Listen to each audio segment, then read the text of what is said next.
to 10 Minutes with Toastmasters. My name is Doris, and we are a nonprofit membership-driven organization that promotes speaking and leadership skills. My guest today is Meggen. Meggen, welcome. Hi, Doris. Thank you for having me. Thanks for being here. Tell me, when did you join Toastmasters?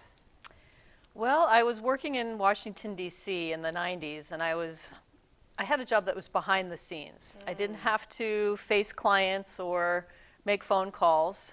And then I got a promotion. So in 1998, I was asked to go into outside sales. I'm a shy kid, so I wanted the challenge, but I was also terrified. I would imagine. Yeah. So being an introvert, would I assume that you are? More shy than introverted, really. Okay. But I just didn't want to do any kind of presentations. Right, right. So the challenge was to learn how to present, how to showcase your leadership skills. And was Toastmasters successful in bringing that to you? It really changed my life. I found out about it through a flyer that was sitting taped to the wall at the subway station that I would commute with every day. And I took about a month to call, and then I finally went to a meeting, and everything changed from there. No kidding. How was that first meeting experience for you? I was very, very nervous. Very Yes. nervous. I felt sick to my stomach. But I also felt very welcome. It was a club like I had never experienced before. People were so nice, and they understood what it's like to be new at all of this and nervous. Right, and they made you feel really comfortable. So should I assume that you joined that day? I did join that day. Yep. Fantastic. And I stayed a member of that club for 7 years. Wow, that is an accomplishment in itself. Is there a role that resonates with you, Meggen, in terms of going to that meeting each week? Because as we know, when you're going to a meeting, everybody has a role. There's the host of the meeting. There's also the people that are speaking, doing their speeches. There's evaluators. There's somebody evaluating the meeting itself, table topics, all sorts of good things. Is there anything specific that stands out? There are so many great roles. They're all fun in their own ways, and they all have the opportunity to develop skills within those roles. Right. In the beginning, when I was still feeling all of this out, I really liked table topics because of the creativity behind that role. Right, right. Later on, years into it, I finally had enough skill and comfort where I was ready to take a leadership role. And so I did the treasurer's position and then eventually the president of the club. Nice. So you took on an officer role is what you're explaining. That is fantastic.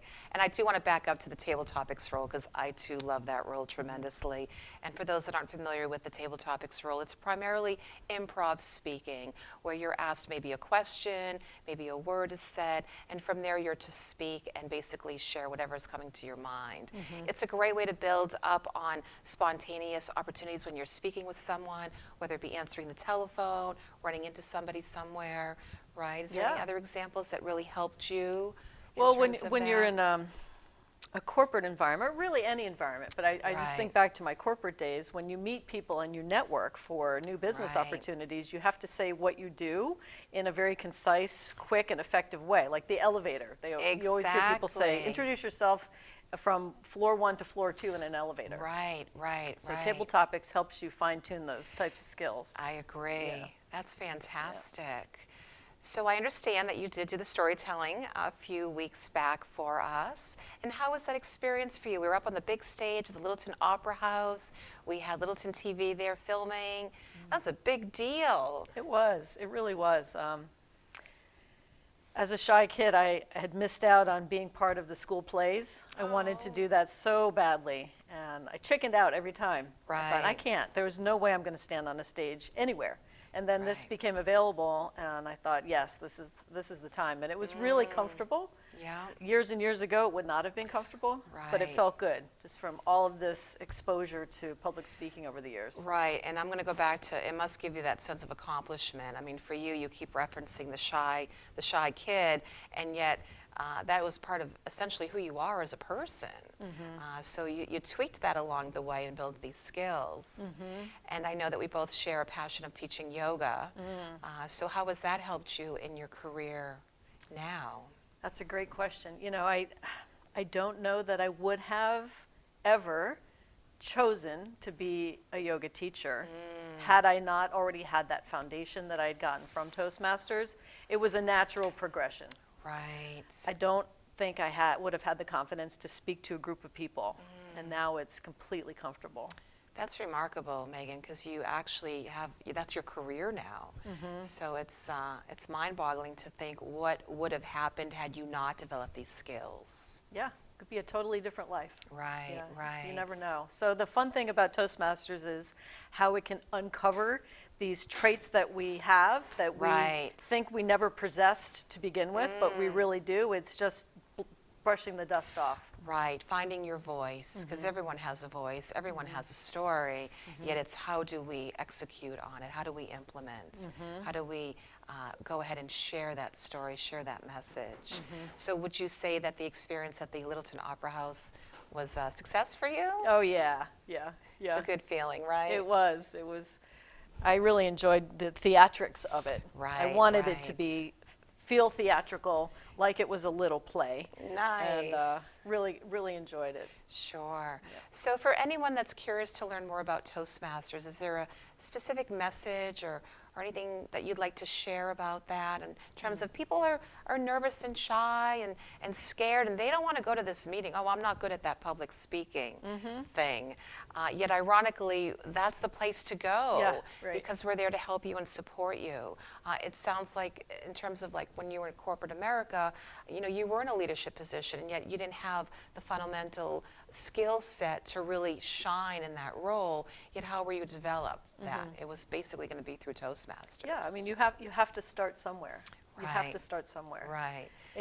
Look at it like it's a coaching opportunity in a very supportive and kind environment. Right. And I equate that too to folks who want to take yoga for the first time. I hear people say, well, I'm not flexible, so I can't take a class. And it's really about the practice of learning and developing skill. That's right, because we're all practicing. This is life, and life happens. And if you don't have a voice, then I think you're going to have a lot of challenges in terms of moving forward in your life, meeting your own personal goals. Losing opportunities when you want to say yes if you're saying no. Right. You know, you look back and go, shoot, I should have. Yeah, but not for you, Meggen. You certainly have just brought yourself to another level based on the story that you shared with me today. Well, it's all from the fantastic people that are part of this organization that really, I can't say enough great things. And I've been to many different clubs around the area, up here and in other states. It's the same feeling in every single one of them. So there's a consistency there. Oh, that's fantastic to hear. I really appreciate that. Anything else you want to share before we wrap things up today? Just thank you for doing this. And I think it's important to get the message out that it doesn't even matter what age. In fact, I would encourage teens to be involved in the club. And we don't have enough public speaking opportunities in school. So come early, and then your life as an adult will be so much smoother. I love that message. Well, thank you, Meggen. I really appreciate your time today. Thank you. This has been 10 Minutes with Toastmasters. If you're curious to learn more about our organization, please feel free to visit us at toastmasters.org. Thank you.